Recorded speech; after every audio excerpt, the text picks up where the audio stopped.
দুসপ্তাহমানৰ পৰা ধৰি পেলাই এটা টেনশ্যন চলি আছে যে শ্বিলঙৰ টুৰিষ্টৰ বিষয়ে। একচুৱেলি এই গোটেই পলিচিটো চৰকাৰৰ হয়নে নহয়? যোনটো এতিয়া বৰ্তমান হটস্পটৰ নিউজ হৈছে যে শ্বিলঙত এতিয়া আমি ফুৰিবলৈ যাব পাৰিম নে নোৱাৰিম। আৰু এইখিনি চৰকাৰে নিৰ্ধাৰিত কৰা নিয়ম নহয়। একচুৱেলি এইটো আপোনাৰ বহুতে ভুল ভাবিছে যে চৰকাৰে এইটো নতুন এটা পলিচি ইমপ্লিমেণ্টেশ্যন কৰিব যে টুৰিষ্টখিনিৰ ওপৰত বাহিৰৰ পৰা যোৱা। বিশেষকৈ এই যোনটো নিয়ম তেখেতলোকে লাগু কৰিব বিচাৰিছে সেইটোত অসমবাসী বা টুৰিষ্টখিনি এফেক্ট নহয়, এফেক্ট হ'ব তেখেতলোকৰ লোকেল পিপলখিনি। Honey trap national youth federation in শ্বৰ্টত HNYF-ৰ মেম্বাৰ্ছখিনিয়ে বা সদস্যখিনিয়ে যোৱা সপ্তাহত দেখিব পোৱা গৈছিলে যে অসম ৰেজিষ্ট্ৰেশ্যন বা বাহিৰৰ ৰেজিষ্ট্ৰেশ্যনৰ গাড়ীখিনি যোনখিনি ডাউকি বা চেৰাপুঞ্জী যোৱা ৰাস্তাত চবকে ব্লক কৰি উভতাই দিয়া গৈছিলে। তেখেতলোকে ডিমাণ্ড কৰিছিলে যে তেখেতলোকৰ সেইফালে যোৱা যিমানখিনি টুৰিষ্ট আছে আমাৰ পাৰ্চনেল ভেহিকেল বা ধৰি লওক বেলেগ ML ৰেজিষ্ট্ৰেশ্যনৰ বাহিৰে বেলেগ ৰেজিষ্ট্ৰেশ্যনৰ গাড়ীত আমি যাব দিব হোৱা নহ'ব, যোনটো তেখেতলোকে ইমপ্লিমেণ্ট কৰিব বিচাৰি আছিলে। আৰু যোৱা সপ্তাহত দেখিব পোৱা গৈছে তেখেতলোকে ইমপ্লিমেণ্ট কৰিছিলে 2-3 দিনৰ কাৰণে, তেখেতলোক ছাকচেছফুল বি হৈছিলে। HNYF-ৰ মেম্বাৰ্ছখিনি ডিমাণ্ড এইটো আছিলে যে আমাৰ ইয়াত যোনখিনি নিবনুৱা আছে বা ধৰি লওক আমাৰ যিখিনি চ'ৰ্চ অফ ইনকম আছে অকল টুৰিজিম, যদি নিজে পাৰ্চনেল গাড়ী লৈ আহে তো আমাৰ টুৰিজিমত আমাৰ চ'ৰ্চ অফ ইনকমটো আমাৰ অকল সেইমতে আমি পোৱা নাযায় বা প্ৰাপ্যখিনি আমি পাব অলপ অসুবিধা হয়। চ' এইটো কাৰণে আমাৰ ভেহিকেলবিলাক ইউজ কৰিব লাগিব। যোৱা সপ্তাহত এই নিউজটো যেতিয়া চাৰ্কুলেট হৈছে, এটা প্ৰপাগাণ্ডাৰ টাইপত যেতিয়া গোটেই চাৰ্কুলেট হৈছিলে, 50% টুৰিষ্ট মানুহ লাষ্ট ছেটাৰডেত কম দেখা গৈছে। চ' এফেক্ট তেখেতলোকৰ বেছি হৈছে। এখন ধুনীয়া জেগা য'ত মানুহৰ সমাগম হয়, বিশেষকৈ 40 to 50% আমাৰ অসমৰ মানুহে তাত শ্বিলং ভিজিট কৰে।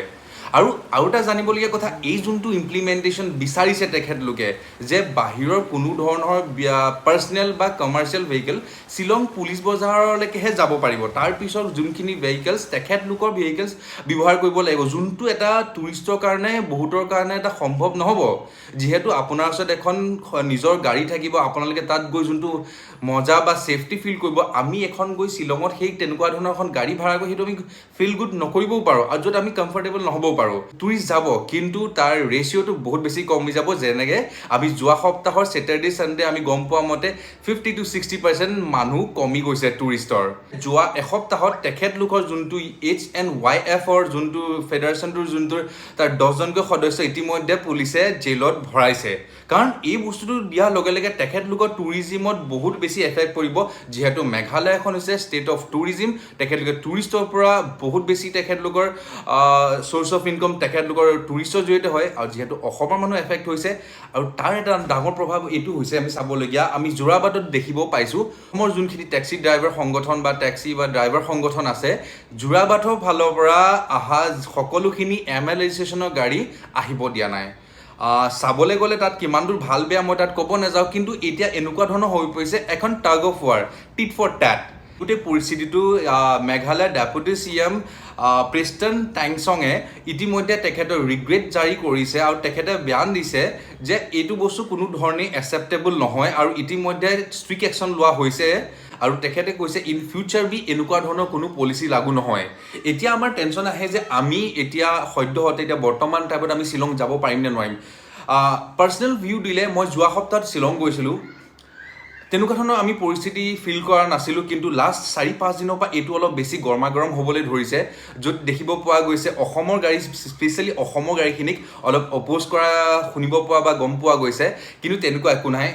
শ্বিলং আৰু মানে ধৰি লওক এই অসম আৰু মেঘালয়ৰ মাজত অলপ মাজে মাজে তেনেকুৱা 19-20 চলি থাকে, যিহেতু বৰ্তমান সময়তো দেখিব পোৱা গৈছে। চ' ইমান চিন্তা কৰিবলগীয়া একো নাই, হয়তো চাগে 10-15 দিনৰ ভিতৰত মেটাৰটো ক্ল'জ হ'ব বা ছল্ভ হ'ব। তেতিয়ালৈকে চাগে মই পাৰ্চনেলি ফিল কৰোঁ বা এডভাইচ কৰোঁ যে এইটো বস্তু আপোনালোকে যদি প্লেনো কৰিছে অলপ দিন স্থগিত ৰাখক, কাৰণ যিহেতু মহল এতিয়া গৰমা গৰমিটো তাত নোযোৱাই ভাল হ'ব। সঁচা কথা ক'বলৈ গ'লে যেতিয়া মেঘালয়লৈ যে আপুনি অকণমান নিজকে ধৰি লওক আপুনি যেন এখন বাহিৰৰ দেশত আহিছে, নেচাৰেলি বিউটিফুল হয়, সেইটোতো ধুনীয়া লাগে, লগতে তাত কিছুমান বিহেভিয়াৰ, যেতিয়া আমি এখন গাড়ী পাৰ্ক কৰোঁ, ক'ৰবাত কিবা এটা পাৰ্কিং কৰিবলৈ গ'লে চিধা 30 টকা, চিধা 40 টকা, এই বস্তুটো আছে তাত।